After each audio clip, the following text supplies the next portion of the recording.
మీ అమ్మగారు మీ అక్క చెల్లెళ్ళకి ఇచ్చిన సలహా ఏంటి? అంటే ఇండిపెండెంట్గా ఉండమంటారు అమ్మ, ఎవరిని డిపెండ్ అవ్వద్దు, మీ పిల్లలు నువ్వే జాగ్రత్తగా పెంచుకో, ఎవరినైనా చేయకు, డిపెండెంట్గా పెట్టద్దు అని ఆవిడ మాకు బాగా ఎక్కువ చెప్తుండేది. నాకు కొంచెం టఫ్ టైమ్స్లో కూడా ఆమె నీ పాటు నువ్వే ఉండాలి, ఎవరి దగ్గర ఉండదు, ఎవరింట్లో ఉండదు, మా దగ్గర కూడా ఉండదు, నీ ఇద్దరు కిలోమీటర్గా నువ్వే ఉండాలి. అది కష్టం కదండి అట్లా చెప్పడం. చెప్పారు చాలా తక్కువ, బట్ నాకు అదే ఇచ్చే ధైర్యం. ఇండిపెండెంట్గా అట్లా ఒకరి దగ్గర ఉంటే నీ గౌరవం తగ్గిపోతుంది, ఎక్కడ ఉండదు. అది చాలా నాకు చాలా ఇన్స్పైరింగ్ ఉండేది మాటలు. ఇప్పుడు కూడా అది చాలా హ్యాపీగా అనిపిస్తుంది అని చెప్పింది. అంతే కదా, మనకి ఏదైనా రోగాలు వస్తే చేస్తాను దాన్ని బాధపడుతుంది మనమే. బట్ తగ్గించే వాళ్ళు కన్సర్న్ చూపించే డాక్టర్స్ ఒట్టుకోలు కింద కింద ఉండొచ్చు, కానీ పోరాడాల్సింది మనమే. నాకు సార్ కొంచెం ఏదో ఒక డిప్రెస్డ్ ఇదేదో వస్తే ఫేస్ ఒకటి, నేనేదో ఇంకా మా అందరి నుంచి నేను సపరేట్ అయిపోయినట్టు ఒక సిచ్యువేషన్ వచ్చినప్పుడు అమ్మ నన్ను పట్టుకుని I'm there for you, yes ఎవరు నువ్వు అన్న ఎస్ అన్న ఫ్రెండ్స్ కానీ ఎవరైనా సరే ఎప్పుడు కూడా అలోన్గా మటుకు అనుకోకు, నేను నాన్న ఆవిడ నన్ను పట్టుకొని ఇచ్చిన అఫెక్షన్ లేదా ఫీలింగ్ అసలు బలం అన్నమాట. ఇంకా ఏమన్నా చేయగలను నేను, పర్లేదు లైఫ్లో నాకేం ఏదైనా సాధించగలను అన్న ఒక భరోసా తల్లి దగ్గర నుంచి రావడం అనేది నాకు ఎవరు అవసరం లేదు అనిపించింది. అంత స్ట్రాంగ్గా ఆవిడ support, very strong, very practical. అంత స్ట్రాంగ్ చేసింది నాన్న అని చెప్పండి.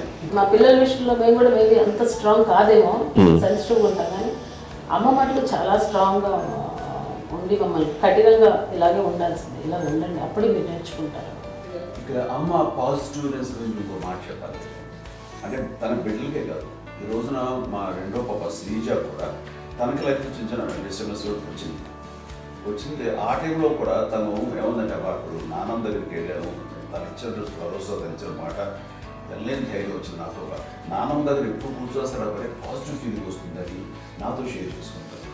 తను మాతో చెప్తుంటే అనిపిస్తుంది కరెక్ట్, అమ్మ ఏం పర్లేదమ్మా, లైఫ్ అంటే ఒకరితోనే అయిపోదు, ఆ ఒక్కరి వల్ల వాళ్ళ ఇన్ఫ్లుయెన్స్ తోటో వాళ్ళు మన మీద నియంత్రించడం కానీ మన బాధల్ని వాళ్ళు చేయడం తప్ప, జస్ట్ నువ్వు నీ గురించి నీ మనసులో ఏదనిపిస్తే నీ గుడ్ ఫీలింగ్ ఏదిస్తుందో ఆ ఫీల్ ప్రకారం వెళ్ళిపోదు. అంటే ఆ జనరేషన్ పీపుల్ ఎక్స్పెక్ట్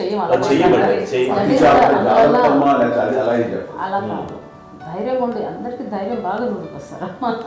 ఫాదర్ కూడా, మా నాన్నగారు కూడా అస్సలు ఎప్పుడు అనేవాళ్ళు, ఎప్పుడు మీరు పెట్టే చెయ్యి మీరు ఎప్పుడు పైన ఉన్నది తప్ప తీసుకుని ఎలా ఉండకండి, చేతులు పెట్టుకొని అనే అట్లాంటివి చెప్తుండేవాళ్ళు. అందుకని మాకు ఇట్లా ఇండివిజువాలిటీ మాకు బాగా, ఎప్పుడు కూడా ఒకళ్ళని అడగడం అని, ఈవెన్ బ్రదర్స్ని అడగాలన్నా కూడా మాకు అది పడిపోయింది మైండ్లో, కొంచెం కష్టపడ్డది. సో నాకు అంటే ఆవిడ మా అమ్మ ఏదన్నా కొంచెం డిప్రెస్ అయినా నేను చాలా ఎక్కువ అమ్మకి షేర్ చేసుకుంటే, అన్నయ్య కూడా లేడు, అన్నయ్య ఉన్నప్పుడు ఓకే, లేనప్పుడు నేనే ఎక్కువ షేర్ చేసుకున్నాను. బట్ ద బెస్ట్ థింగ్ మా అమ్మ దగ్గర నుంచి హగ్ అండి. ఈరోజు కూడా మా అమ్మని హగ్ చేసుకోకపోతే అంటే అది నాకు మా అందరిలోనూ, అంటే ఆవిడ పెద్ద చదువుకున్న వ్యక్తి కాదు, పెద్దగా బయటికి వెళ్ళి ఎక్స్పోజర్ కాదు, కానీ ఇవాళ అన్నయ్య కానీ విజయ, మాధవి, నేను, కళ్యాణ్ బాబు ఈ రోజుకి టుగెదర్గానే ఉంటాం. మేబీ మాకు కొన్ని విషయాల్లో నాకు మా మాధవ్కి డిఫరెన్స్ ఆఫ్ ఒపీనియన్స్ ఉండొచ్చు, మా చెల్లికి మా అన్నయ్యకి అట్లా ఉండొచ్చు, ఉంటుందండి ఫ్యామిలీ అన్న తర్వాత. కానీ ద ఇన్విజిబుల్ బాండేజ్ మా అమ్మ ఇచ్చింది, ఆ లవ్ అండ్ ఎఫెక్షన్, హగ్, అవన్నీ ఆవిడ నాన్ వెర్బల్ అడ్వైజ్ ఏంటంటే అందరూ అలా కలిసి ఉండాలనేది ఆవిడ నుంచి మేము నేర్చుకున్నామండి. అది ఇట్స్ ఇస్ నాట్ వర్డ్లీ, అది నోటి మాట కాదు, అది వెర్బల్గా కాదు, నాన్ వెర్బల్గా చెప్పినటువంటి. సో అందుకని అది మాకు గొప్ప, మేమందరం ఇప్పుడు అలా ఉండడానికి కారణం, అంత కలిసి ఉండడానికి కారణం, మెయిన్ కారణం మా అమ్మ అండి. అది సో అందరూ ఉండాలనేది మా అమ్మ అడ్వైస్. ఇప్పుడు కూడా నేను ఎప్పుడైనా ఏదైనా ఫీల్ అయినా, అన్నయ్య ఫీల్ అయినా, లేదు నాన్న అట్లా వదుకు, ఇట్లా ఉండండి, ఇట్లా ఉండి ఇప్పటికీ చెప్తుంది. మేము ఎవరైనా ఎప్పుడైనా మా చెల్లితో గొడవపడ్డా అనుకోండి, నాన్న అట్లా అనకరా అని, ఎట్లాగా అంటే ఏమో లేదులేమ్మా ఏదో అన్నాను కానీ ఫీల్ అవ్వకమ్మా, మేమందరం కలిసి ఆవిడని అసలు టెన్షన్ పెట్టవండి మేము. సో అలా అది ఆవిడ నేర్పించింది, అలా కలిసి ఉండటం అనేటువంటి బాండేజ్ని ఆవిడ తన ఒక హగ్తో చెప్పింది. అన్నయ్య సినిమా చూడండి, జాదూకి చెప్పాను కూడా, అది మా అమ్మ దగ్గరే ఉందండి. శంకర్దాదాలో చెప్తాడు చూడండి. ఇప్పుడు మోడ్రన్ వర్డ్స్లో చెప్పాలంటే మీ అందరికీ ఆవిడ ఒక వైఫై లాంటిది. Yes, you can say that. Yes. Around. ఇంకో